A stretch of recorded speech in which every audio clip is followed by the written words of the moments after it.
Liverpool 3-0. Corner taken quickly, Origi! Está isolado Cristiano Ronaldo, vai embora Cristiano Ronaldo, mete, bateu, golo. Balotelli, Aguero! Posse de bola para Portugal, vai Éder, chuta!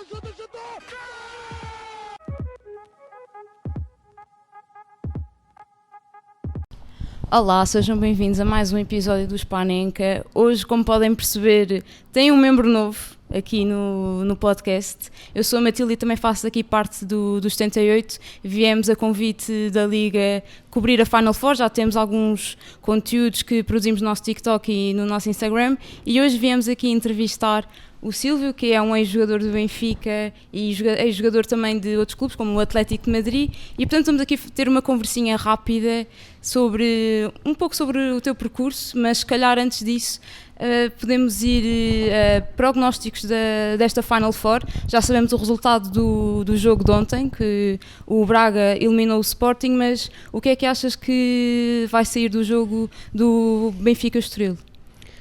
Antes de mais, agradecer a oportunidade por estar aqui com vocês neste podcast.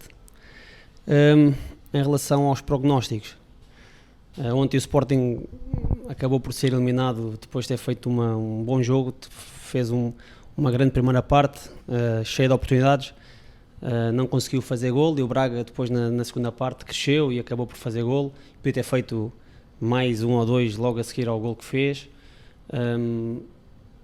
O Sporting sai prejudicado do jogo e sai vencido.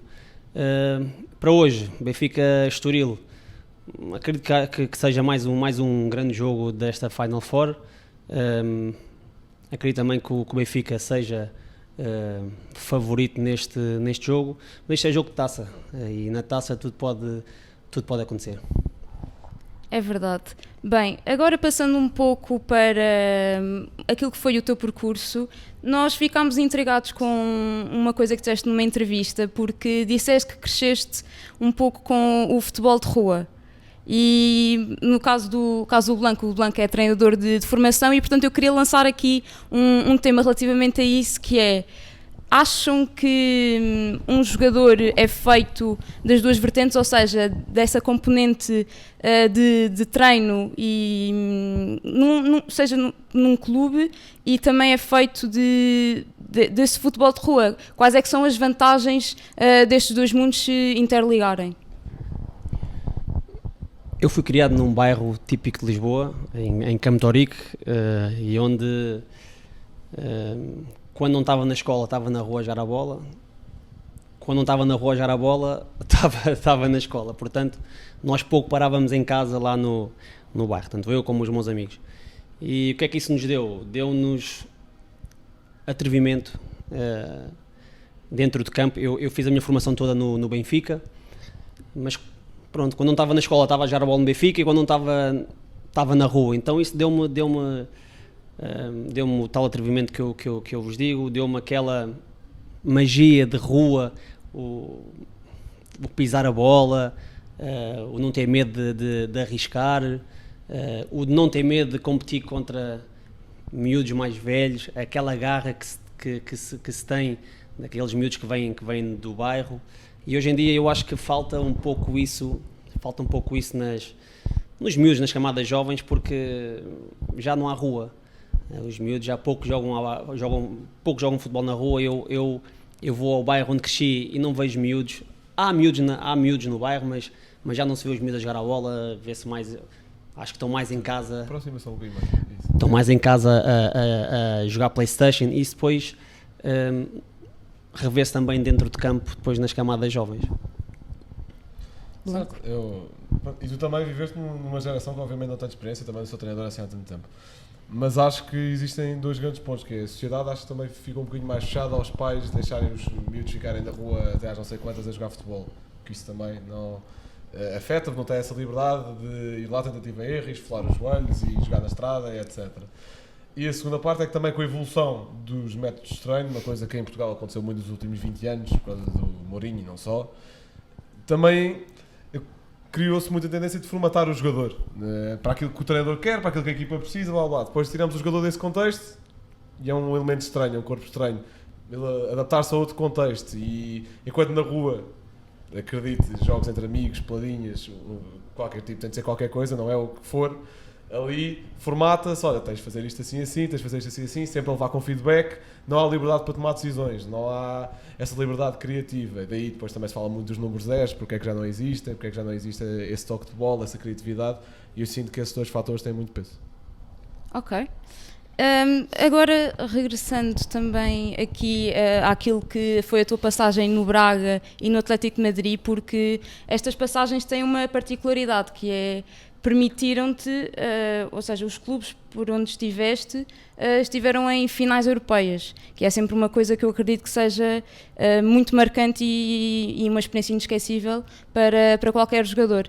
Mas há aqui uma particularidade, que é na final contra o Porto, jogas e pronto, não teve o desfecho que o Braga desejaria. E depois no ano seguinte teve a particularidade que o Atlético venceu, mas não pudeste desfrutar tanto dessa vitória. Como é que é viver este misto de emoções num tão curto espaço de tempo, não é? Porque o que o separa é um ano praticamente, sim. Sim, como disseste e bem, eu tive nesses 2 anos, estive nessas 2 finais. A primeira final no Braga foi uma final em que eu me senti muito, muito importante.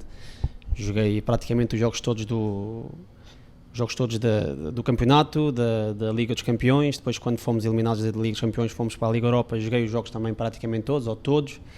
E aí sim, se eu tivesse ganho essa Liga Europa, era uma Liga Europa que eu me sentia realizado, que eu me sentia importante. No Atlético de Madrid as coisas começaram muito bem, mas depois lesionei-me em novembro, logo no meu primeiro ano, lesionei-me e acabámos por ir para ver o Simeone e acabámos por ir à final da Liga Europa e ganhá-la. Mas eu obviamente fiquei feliz porque foi o primeiro título a sério da minha curta carreira até à data. Mas não me senti importante como tinha sentido se tivesse ganho pelo Braga, porque joguei pouco, mas pronto, mas foi uma final, foi um título que eu jamais esquecerei, porque a experiência, viver uma final e ganhá-la, quer jogos ou não se sabe a mesma coisa, mas é sempre incrível.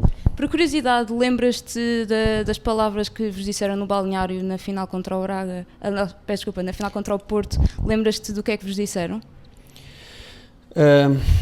Na final contra o Porto, para ser sincero, não me lembro o que nos disseram no balneário, mas lembro-me o que sentíamos e o que sentimos durante essa semana. Uma semana atípica, de muita entrevista, a antevisão toda de uma final da Liga Europa, mas acabou por ser um jogo em que eu acho que quase que sentimos que era mais um jogo contra o Porto. Nós nessa final, eu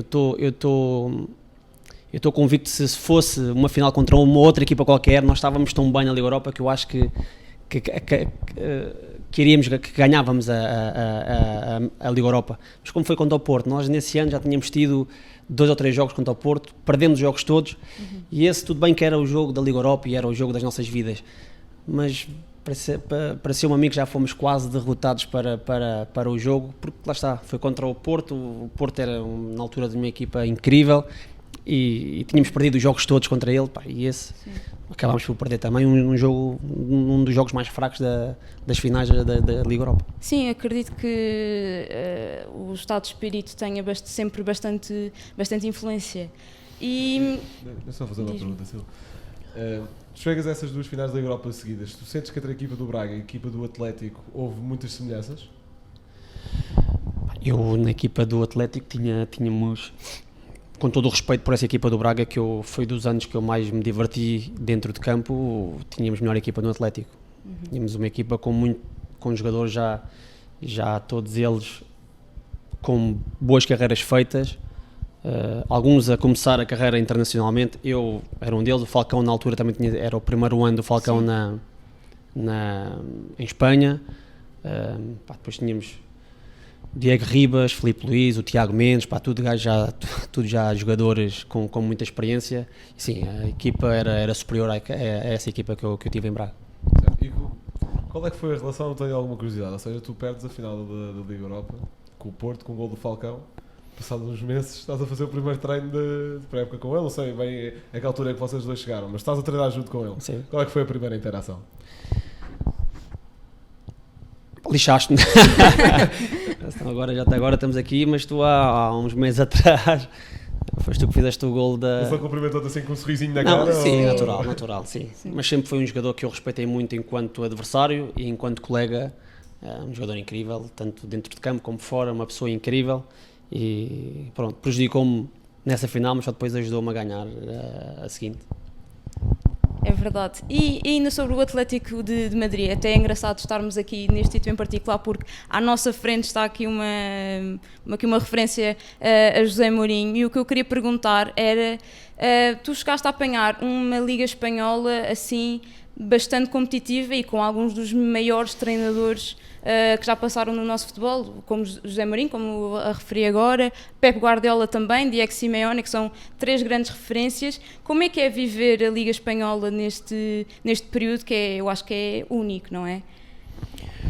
Sim, para ser sincero, foi o ano em que o meu primeiro ano, até a lesão, foi o ano em que eu mais desfrutei. Eu tinha sido desfrutado do ano antes em Braga, mas em Madrid adorei, tudo me corria bem. E depois foi a liga que eu mais gostei de jogar.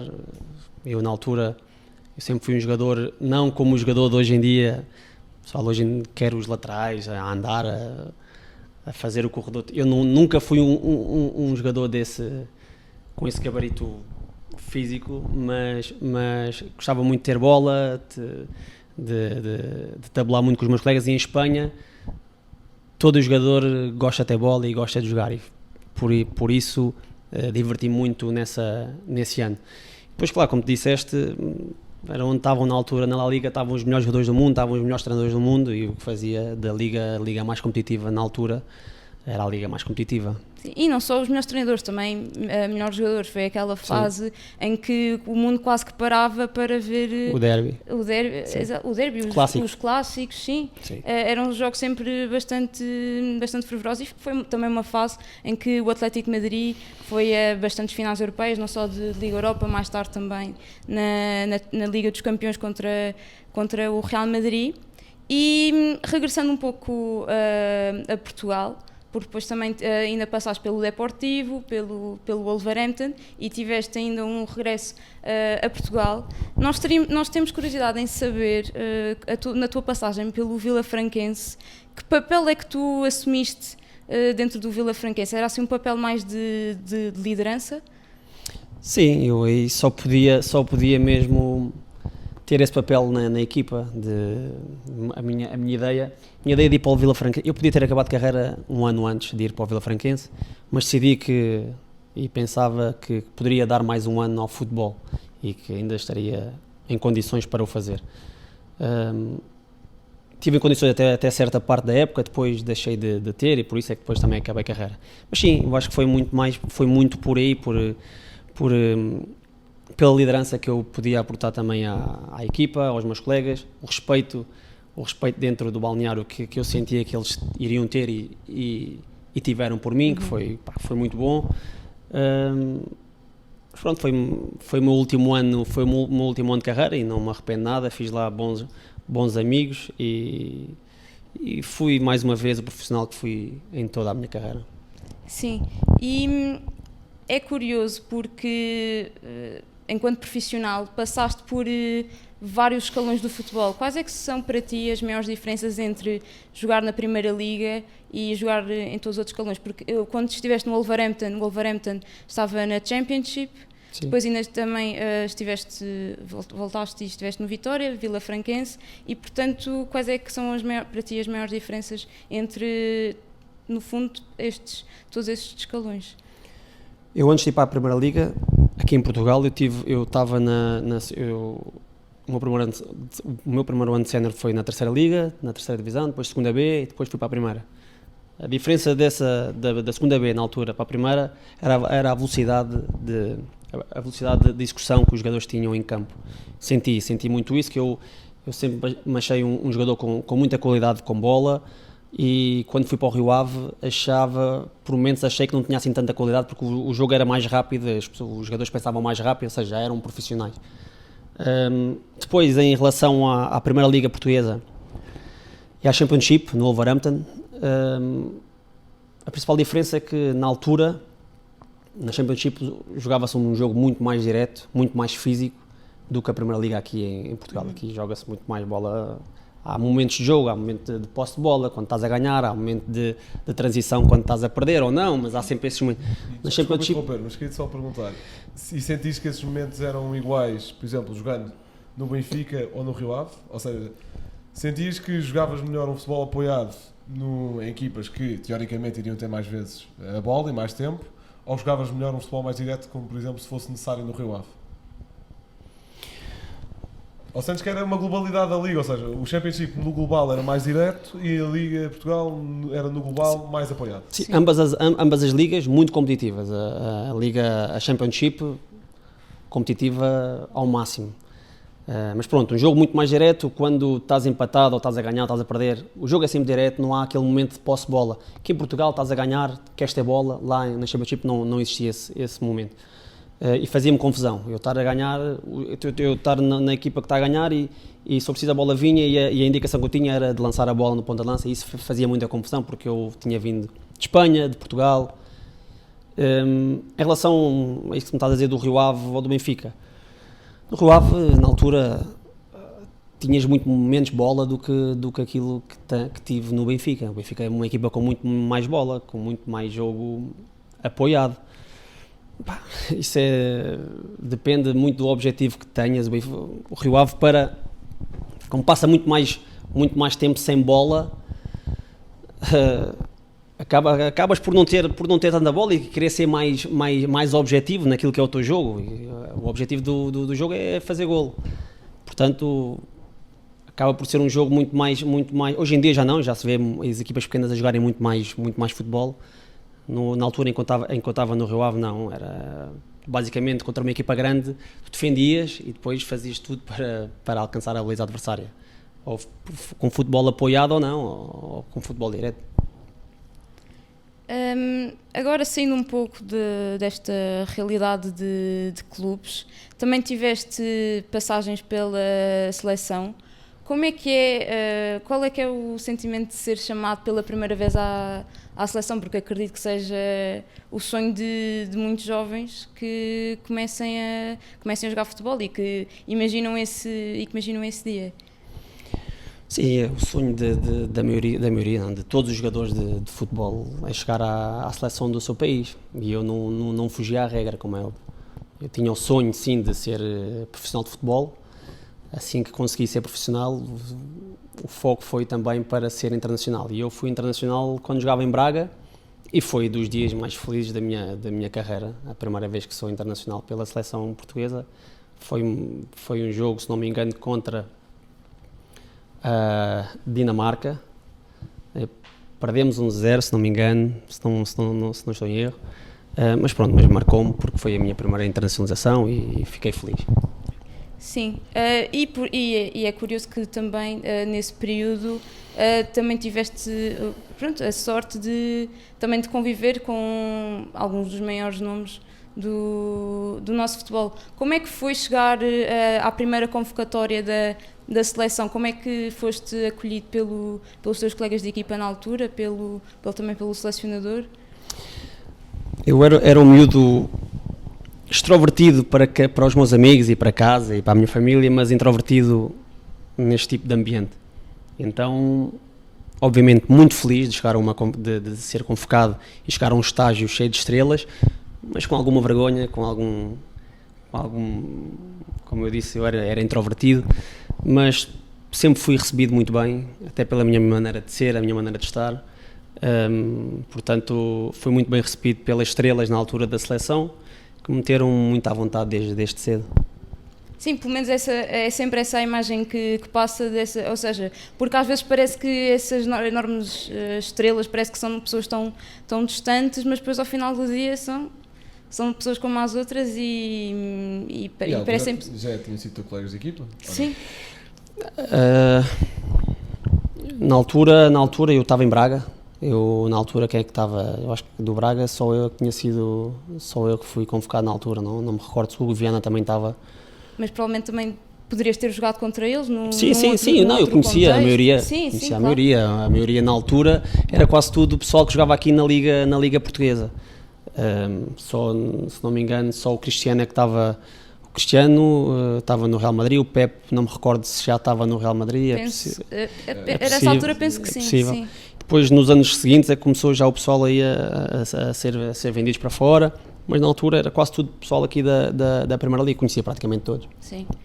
E agora também, terminando esta parte, e gostávamos de saber que treinador, pode não ser um treinador da atualidade, pode ser um treinador que já tenha terminado a carreira. Mas que não tenhas apanhado. E que não tenha apanhado. E que não tenhas apanhado, se calhar assim um treinador mais histórico, se quiseres, mas que treinador é que gostavas de ter apanhado durante a tua carreira? Guardiola ou Mourinho, um deles gostava muito de ter apanhado o Mourinho pela sua liderança e por tudo o que já foi feito, por tudo o que fez, e o Guardiola pelo que se vê em campo. Eu acho que um treino do Guardiola deve ser uma aula todos os dias, uma aula de borla todos os dias, portanto gostaria de ter sido treinado por um desses treinadores para aprender o que de bom eles têm para ensinar. Não, e até pela forma, aliás, são estilos de jogo bastante diferentes, completamente o oposto um do outro, mas são treinadores, especialmente eu vejo mais isto no Pep Guardiola, que conseguem sempre extrair o melhor dos seus jogadores. E isso é sempre uma coisa de louvar. Mas só pegando, desculpa, Só pegando aqui na questão Mourinho-Guardiola, lá está, também já tocámos no ponto de tu em Espanha teres apanhado duas das melhores equipas da história, o Real Madrid de Mourinho e o Barcelona de Guardiola. Também a final da Liga Europa que perdes é para o Porto de Vilas Boas, que em Portugal foi o fenómeno que foi, apesar de ter sido só um ano. Queria te perguntar se competir contra estas duas equipas te dá aquele sentimento de impotência, de o tipo está-se aqui a esforçar e aquilo parece uma máquina tão bem oleada, quase que inatingível, ou se também sentes que é essa tal aula de borla, se sentes que também aprendeste alguma coisa ao jogar contra eles. É as duas coisas. Acho que, imagina tu jogares contra um Manchester City, é incrível, estás em campo e também estás a aprender.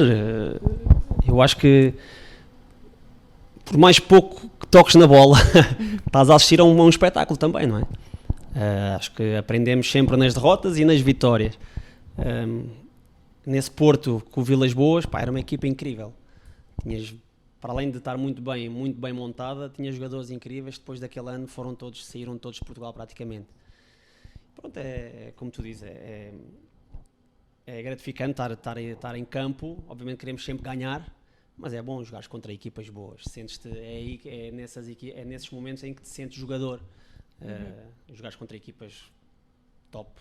Eu acho que sim, eu acho que é bom, obviamente. Como é que se preparavam no Atlético de Madrid para enfrentar as equipas de Mourinho e de Guardiola? Tinha uma preparação especial? Não, com o Simeone todos os treinos são... Todos os jogos são para ganhar.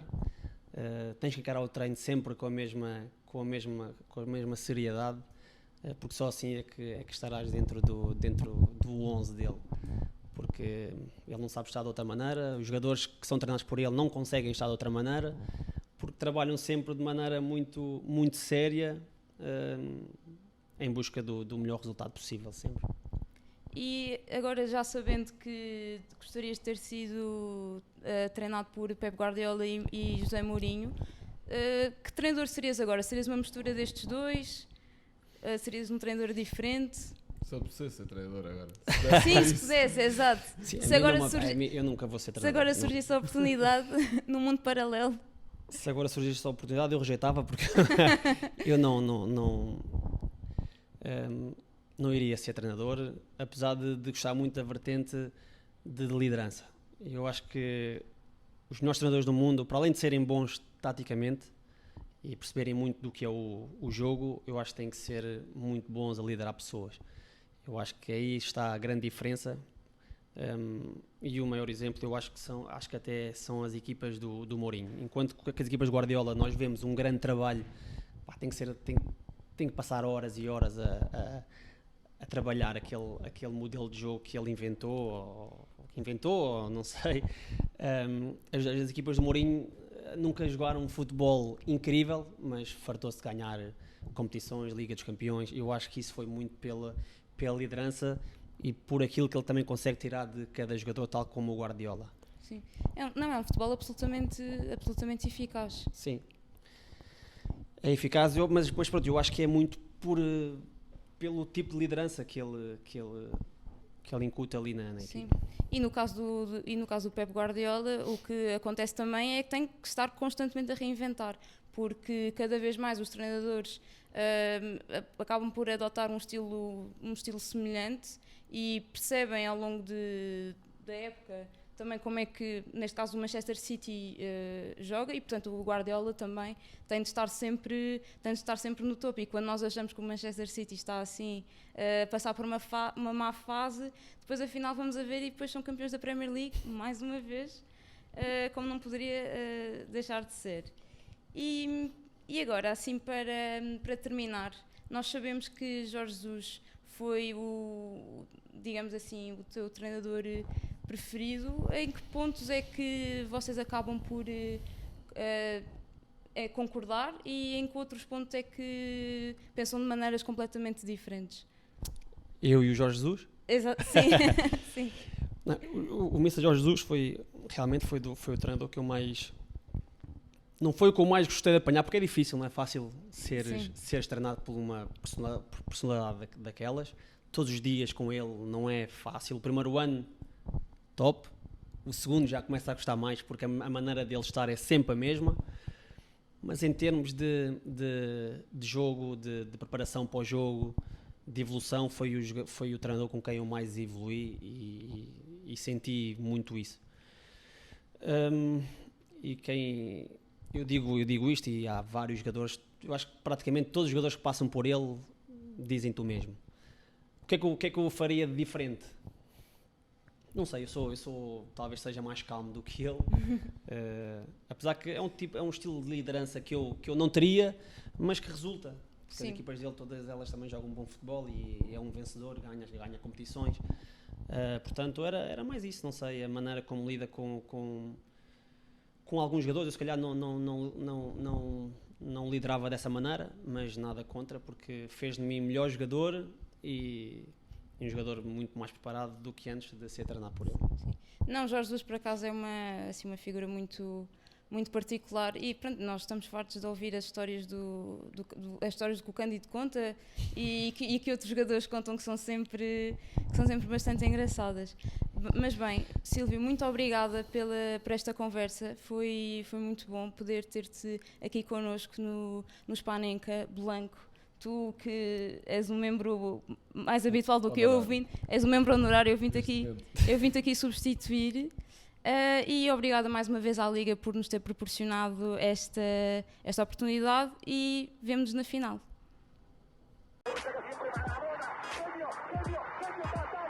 Liverpool 3-0. Corner taken quickly, Origi! Está isolado Cristiano Ronaldo, vai embora Cristiano Ronaldo, mete, gol. Balotelli, Aguero! Posse de bola para Portugal, vai Éder, chuta!